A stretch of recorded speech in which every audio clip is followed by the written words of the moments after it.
नमस्कार, मैं अशोक टेलर स्वागत करता हूं YouTube channel Indo Rajasthan explorer में।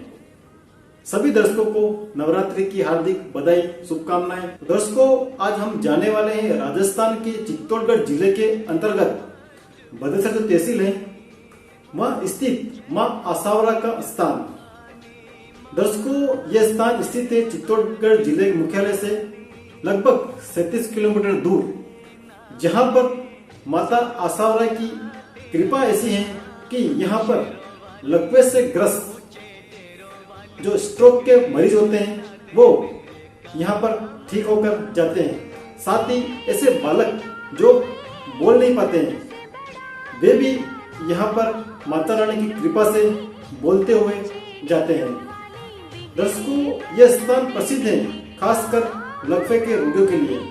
ऐसी मान्यता है कि माता का जो स्थान है वहां पर 2 खिड़कियां बनी हुई हैं, वहां पर कोई अच्छी अदृश्य शक्ति विद्यमान है जो इन लकवे से ग्रस्त रोगियों को ठीक कर। दर्शकों, हम सफर शुरू करते हैं मां आसावरा।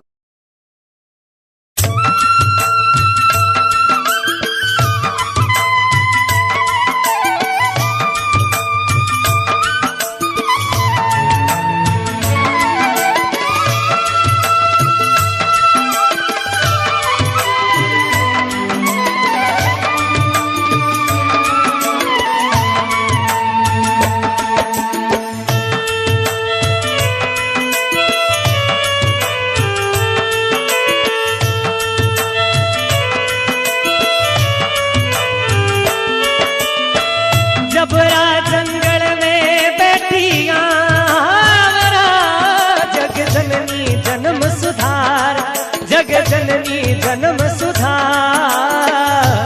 थोड़ा थोड़ मझधार लीनो अवतार अम्बेरा, थोड़ा कुड़ मझधार लीनो अवतार। हे जबरा जंगल में बैठी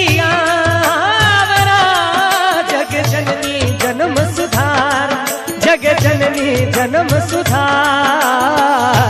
थोड़ा थोड़ मझधार लीनो अवतार अम्बे, थोड़ा कुड़ मझधार लीनो अवतार।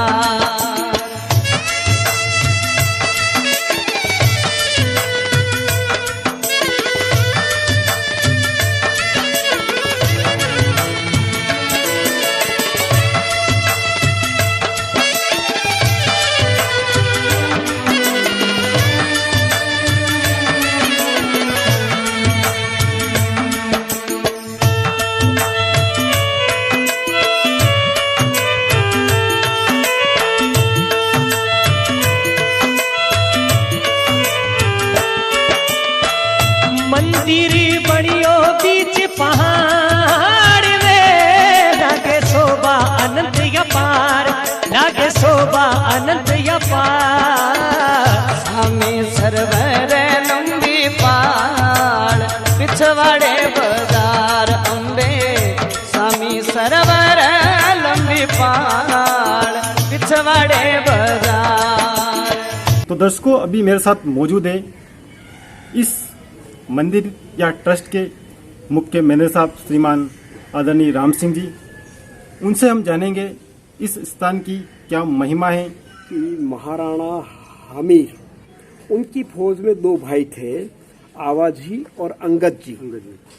आवाजी को 12 गांवों की जागीरी ये आसावरा बक्सा।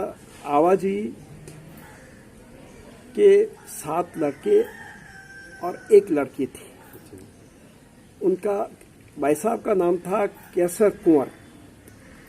वो शादी योग्य हुई, विवाह योग्य हुई, और उनके पिताजी के दिमाग में आया कि अब बच्ची की शादी कराएं। तो उन्होंने अपने जो पुरोहित वगैरह होंगे उस समय में उनको ठिकानों में भेजा, लेकिन भाई साहब का कहीं पर भी सगाई नहीं हुई। बड़े चिंतित रहे कब क्या करूं, क्योंकि भाई साहब बड़े होते जा रहे थे।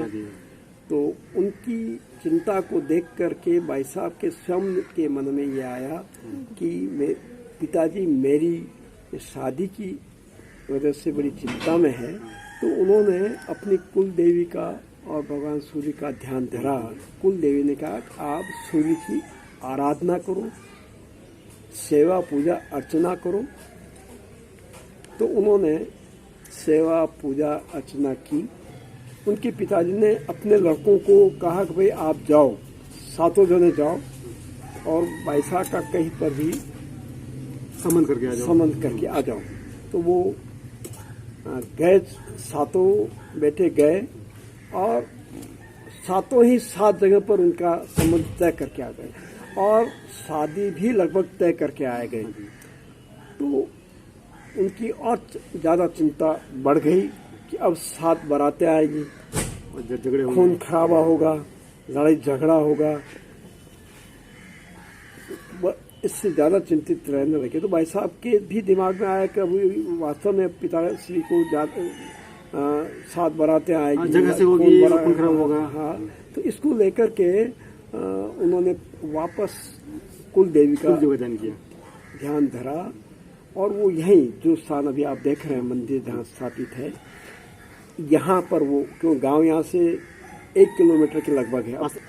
वहाँ से आए, उनके साथ में भील कन्या थी एक, वो दोनों यहाँ थे। वो सूर्य को प्रार्थना कर रहे थे, नमन कर रहे थे और कह रहे थे और कुल देवी को भी नमन करके कहा कि हे माँ, मेरे पिताजी की लाश अब आपके हाथ है।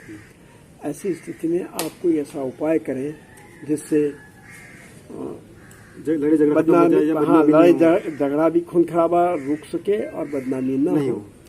तो यहाँ जैसा कहते हैं राठौड़ वंश के जो ये होते हैं राव, हाँ, उनकी पोथी में भी ये वर्णन किया गया है कि यहाँ पर धरती फटी और बैसा उसके अंदर समा गए थे।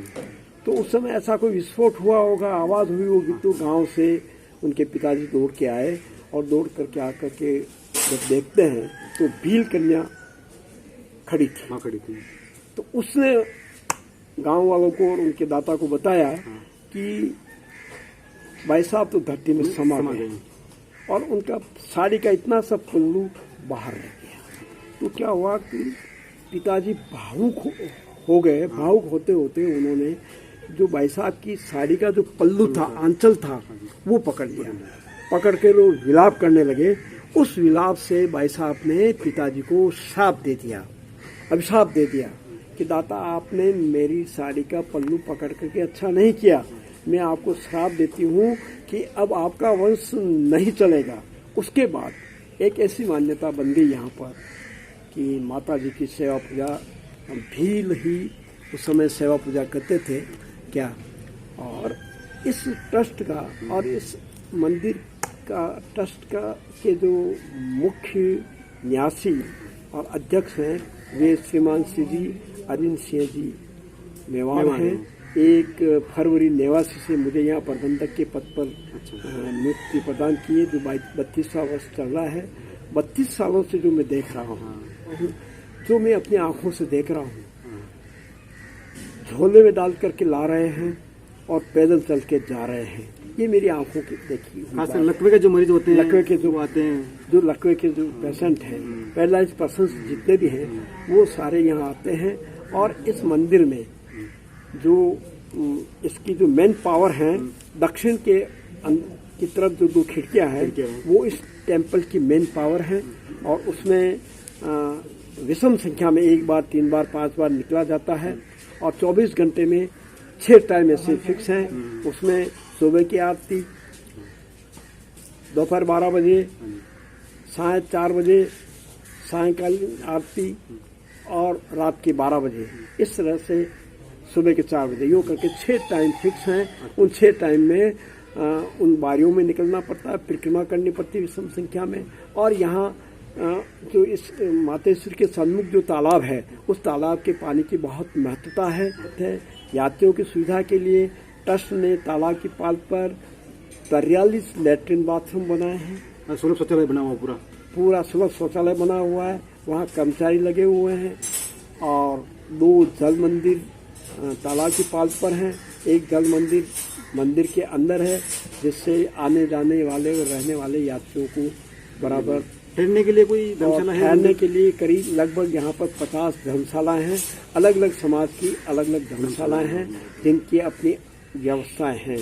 मंदिर में अभी वर्तमान में कोविड-19 के कारण अब तक तो लॉकडाउन था, इसलिए मंदिर बंद था।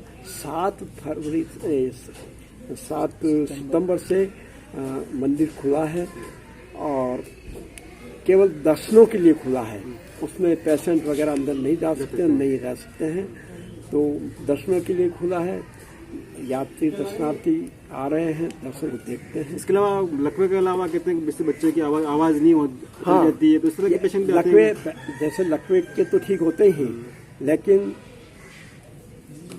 इसके जिसकी आवाज चली जाती है, जिसकी गर्दन टेढ़ी हो जाती है, जिसका मुंह टेढ़ा हो जाता है, वो भी आते हैं। और दूसरे अपनी मनोकामना भी लेकर के आते हैं। उनकी मनोकामना भी माँ पूर्ण करती है।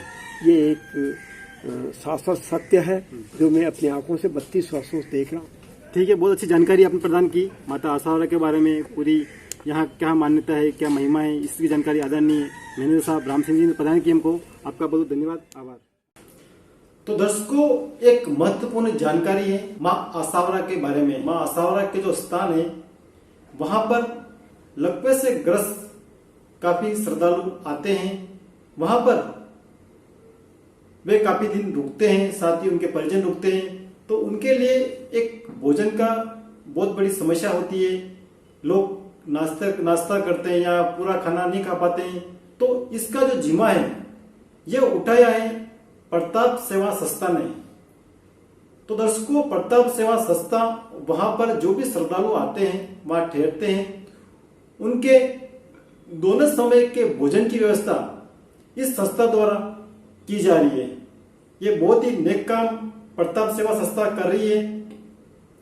अगर आपके परिवार से, आपके गांव से कोई भी श्रद्धालु जाते हैं तो मैं नीचे नंबर दे रहा हूं इस वीडियो के अंदर, आप उनसे संपर्क कर सकते हैं और वहां भोजन प्राप्त कर सकते हैं। दर्शकों, अगर आप इस नेक काम में अगर आप कैपेबल हैं, कुछ खर्च करना चाहते हैं, उसके लिए भी इस संस्था का नंबर दिया गया है। आप इस संस्था के संस्थापक जो भी इनके पदाधिकारी हैं उनसे आप संपर्क कर सकते हैं और अपना सहयोग वहां दे सकते हैं। साथ ही आपसे निवेदन है कि इस वीडियो को ज्यादा लोगों तक पहुंचाएं ताकि इस बात की जानकारी सभी लोगों तक पहुंचे और आवरी माता में कोई भूखा न सोए। आपसे निवेदन है कि इस वीडियो को आप हमारे चैनल को सब्सक्राइब करें, नहीं करें कोई दिक्कत नहीं, पर इस वीडियो को ज्यादा लोगों तक पहुंचाएं, इसकी जानकारी और इस संस्था के विकास में आपका सहयोग अपेक्षित है। आपसे यही निवेदन है। जय माता दी।